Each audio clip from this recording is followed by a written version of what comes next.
بسم اللہ الرحمن الرحیم۔ السلام علیکم دوستو آج آپ کو ایک ایسا حقیقت اور دل دہلا دینے والا واقعہ سنائیں گے جس سے آپ سن کر دنگ رہ جائیں گے۔ ایک نیک لڑکی جو حافظ قرآن تھی، بہت نیک اور پرسا تھی، اپنے محلے کے لوگوں کے کپڑے سلائی کر کے اپنی زندگی کا گزارا کیا کرتی تھی۔ مرنے کے بعد وہ کیوں دردناک عذاب کا شکار ہوئی، اس کی قبر کا حال جان کر ہر کوئی دنگ رہ گیا، کیونکہ وہ بڑی نیک اور قرآن کی حافظہ تھی۔ لوگوں کے اصرار پر جب اس کی ماں نے اس کی حقیقت بتائی تو یہ جان کر سب کے رونگٹے کھڑے ہو گئے۔ گزارش ہے کہ اس ویڈیو کو اینڈ تک ضرور دیکھیے، کیونکہ بہت ساری عورتیں کپڑا سلائی کرتے وقت ایسی غلطیاں کر بیٹھتی ہے، کہیں آپ کے یہاں تو یہ غلطی نہیں ہوتی۔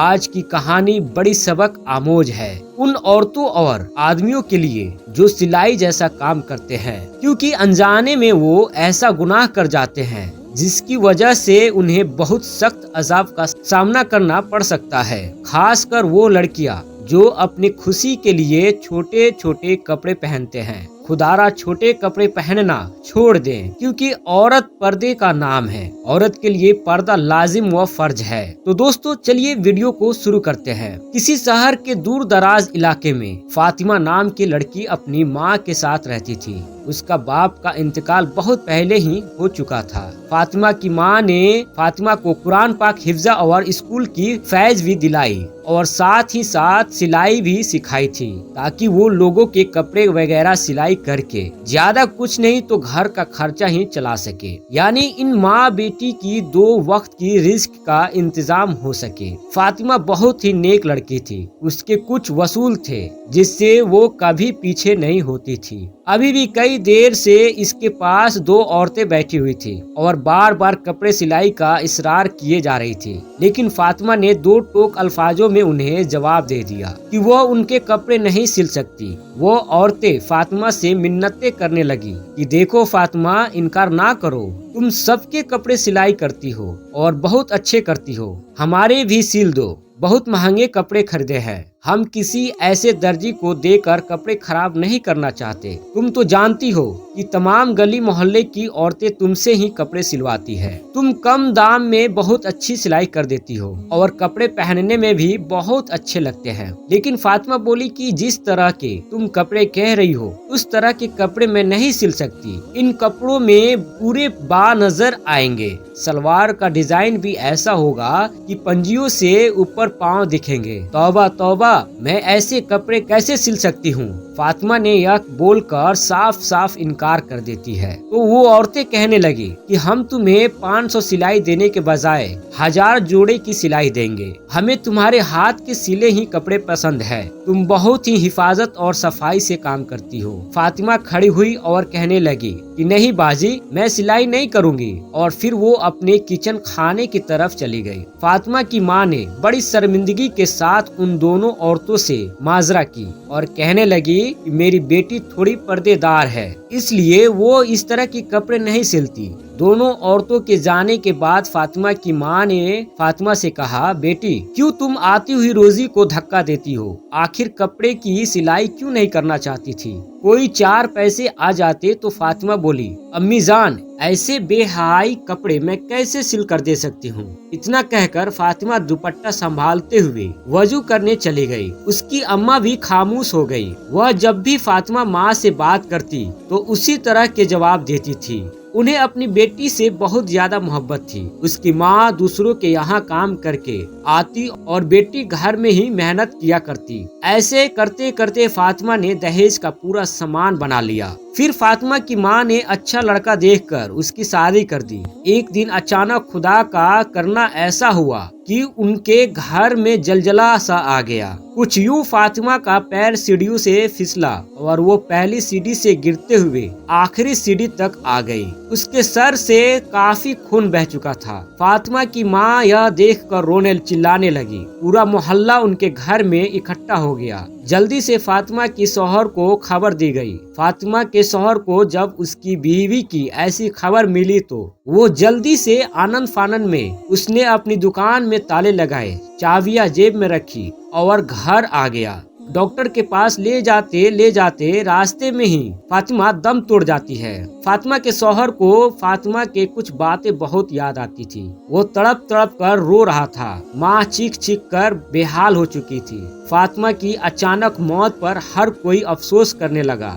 फिर तदफीन का वक्त करीब आ गया। फातिमा का जनाजा पढ़ाया गया और करीब के ही एक कब्रिस्तान में दफन कर दिया गया। उसको दफनाते वक्त उसका शौहर कब्र के अंदर उतरा था और उस दौरान उसकी जेब से वो चाबियां निकलकर उसी कब्र के अंदर गिर गई। शौहर को इस बात का बिल्कुल पता न चला। घर लौट आया। शाम होते ही सब लोग अपने अपने घरों को चले गए। सबके जाने के बाद घर बिल्कुल वीरान सा हो गया। फातिमा की सिलाई की मशीन सामने ही रखी हुई थी, जिसको देखकर उसकी माँ बार बार रोने लग जाती थी। फातिमा का शौहर सबीर गम से निढाल 3 दिन तक काम पर नहीं गया। मालिक को भी नहीं बताया था। जैसे ही फातिमा का शौहर ने जेब पर हाथ लगाया तो उसके जेब में वो चाबियां नहीं थी।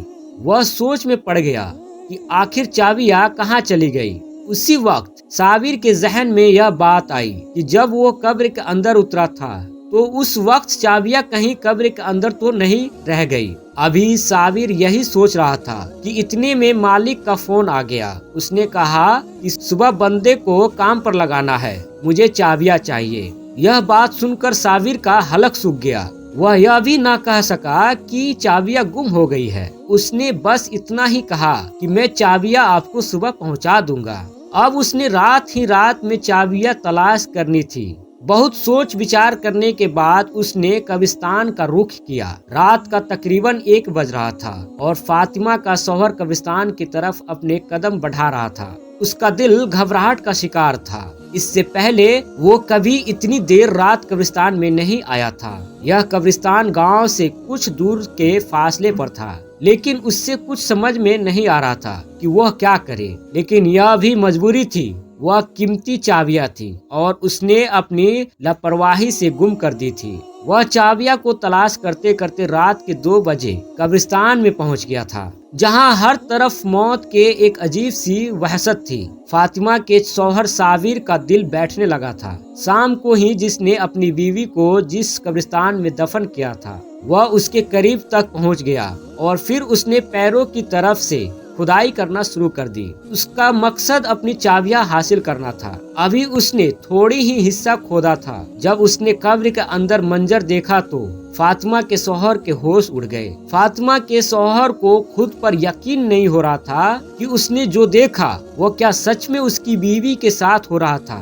फातिमा तो बहुत अच्छी और नेक थी। उसकी नेकी की तो हर कोई तारीफें किया करता था। उसने तो कभी भी कोई ऐसा गुनाह नहीं किया था जिसकी वजह से उसका यह हाल हुआ। वो घर आकर बुरी तरह से कांप रहा था। फातिमा की माँ घबरा गई और पूछने लगी, बेटा बताओ तो सही, क्या माजरा है? तुम इतनी देर रात कहाँ थे?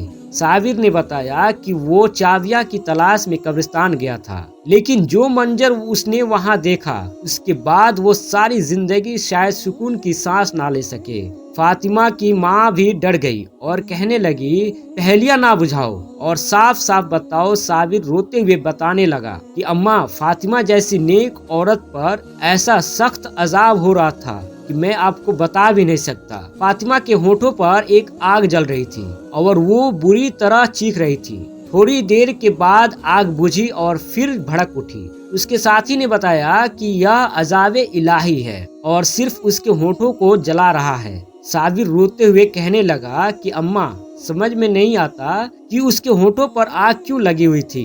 वह तो इन्हीं होठों से हर वक्त अल्लाह का जिक्र किया करती थी। साबिर और फातिमा की माँ सारी रात रोते रहे और अल्लाह से उसकी मगफिरत के लिए दुआएं मांगते रहे। सुबह मस्जिद के इमाम साहब को बुलाकर यह सारा माजरा उनको सुनाया। इमाम साहब ने पूछा, क्या फातिमा किसी की चुगली तो नहीं किया करती थी या कोई ऐसा गुनाह जो उसके मुंह से हुआ हो? फातिमा की माँ ने कहने लगी, नहीं, मेरी बच्ची तो सिर्फ सिलाई का काम किया करती थी। उसे इतनी फुर्सत कहाँ थी कि वो कहीं जाए। फिर इमाम साहब ने फातिमा की माँ से एक ऐसा सवाल किया जिससे फातिमा की माँ चौंक उठी। इमाम साहब ने कहा, क्या फातिमा की किसी की अमानत को अपने पास रखी हुई थी, कोई बचा हुआ कपड़ा या कपड़े पर लगी हुई कोई लेस वगैरह, तो फातिमा की माँ ने कहा कि वो तो सब वापस लौटा देती थी और जो कपड़ा उसे चाहिए होता था वो पूछ कर लिया करती थी। इमाम साहब ने कहा कि फिर भी उसने जाने अनजाने में कोई ऐसा गुनाह तो जरूर किया है। अमानत के मामले में हमसे बहुत सख्त तौर पर सवाल जवाब होगा। मुझे लगता है कि यह अमानत का ही कोई मामला है, क्योंकि फातिमा बेटी की नेकी से तो मैं खुद वाकिफ हूँ, क्योंकि इमाम साहब फातिमा को अच्छी तरह जानते थे। उन्हीं के पास तो फातिमा ने कुरान पाक हिफ्ज की थी। इमाम साहब पूछे, बीवी फिर भी कोई ऐसी बात तो सोच कर बताओ जिसकी आदत का ताल्लुक फातिमा के होठों से हो। फातिमा की माँ बहुत सोच कर बोली कि उसकी एक बात से मुझे बहुत डर होती थी कि वो कैंची के बजाय धागा अपने मुंह से तोड़ती और धागे का जरा सा रेशा उसके मुंह या होठों पर लग कर रह जाता। अक्सर ही मैंने उसका मुंह चलते हुए देखा था, वो अपने मुंह से धागा चबाकर थूक देती थी। मैंने उससे बहुत समझाया, लेकिन वो इस आदत में पक्की हो चुकी थी। यह सुनकर इमाम साहब कहने लगे कि हो सकता है यह अजाब इसी धागे के जर्रे की वजह से हो। इमाम साहब ने कहा कि बेहतर है जो लोग फातिमा से कपड़े सिलवाते थे उनसे जाकर इसके लिए माफी मांग लें और दुआएं मगफिरत करने के लिए कहें। फिर फातिमा की माँ ने उन सबको अपने घर में जमा किया जिनके वो कपड़े सिलाई करती थी और सबको फातिमा की इस छोटी सी आदत का बताकर मगफिरत के लिए हाथ जोड़े। लेकिन यह दोस्तों कोई ऐसी बड़ी बात नहीं थी, इसलिए सबने फौरन माफ कर दिया। कुछ लोग की नजर में यह तो गुनाह भी नहीं था, लेकिन जो बात इंसान के नजदीकी मामूली सी होती है, अमाल में वह अक्सर भारी होती है। सब लोग फातिमा की आदत से वाकिफ थे, इसलिए सब लोग माफ करके चले गए। फातिमा की माँ जानना चाहती थी कि इस अजाब के पीछे असल वजह क्या थी। क्या वाकई एक जरा सा धागा इस अजाब की वजह बना था? उस रात साबिर फिर कब्र खोदने गया था और जब कब्र खोद के अंदर देखा तो फातिमा की मैयत बिल्कुल ठीक थी। उसके पास से खुशबू आ रही थी, किसी किस्म का कोई अजाब बाकी नहीं रहा था और साबिर की चाबियां भी उसी कब्र के अंदर थी। साबिर ने वहां से चाबी उठाई और कब्र वापस बंद कर दी और घर आकर फातिमा की माँ को यह सारा माजरा सुनाया। उन्होंने अल्लाह का शुक्र अदा किया। यह बात अब पूरे गांव में फैल चुकी थी। सब सुनकर हैरान थे कि इस तरह के नेक औरत को भी एक अमानत की वजह से अजाब भुगतना पड़ा था। अगर आप भी कोई ऐसी गलती करते हैं तो खुदारा इस गलती को ना करें। कपड़े से लेकर बटन तक हर चीज वापस कर दिया करें। अल्लाह हम सबको इस पर अमल करने की तौफीक अदा फरमाए, आमीन। उम्मीद करते हैं आज का यह वाकया आपको पसंद आया होगा। इसे लाइक, चैनल को सब्सक्राइब और अपने दोस्तों को जरूर शेयर करें। अल्लाह हाफिज। अल्लाह आप सबको अपने हिफ्ज़ अमान में रखे।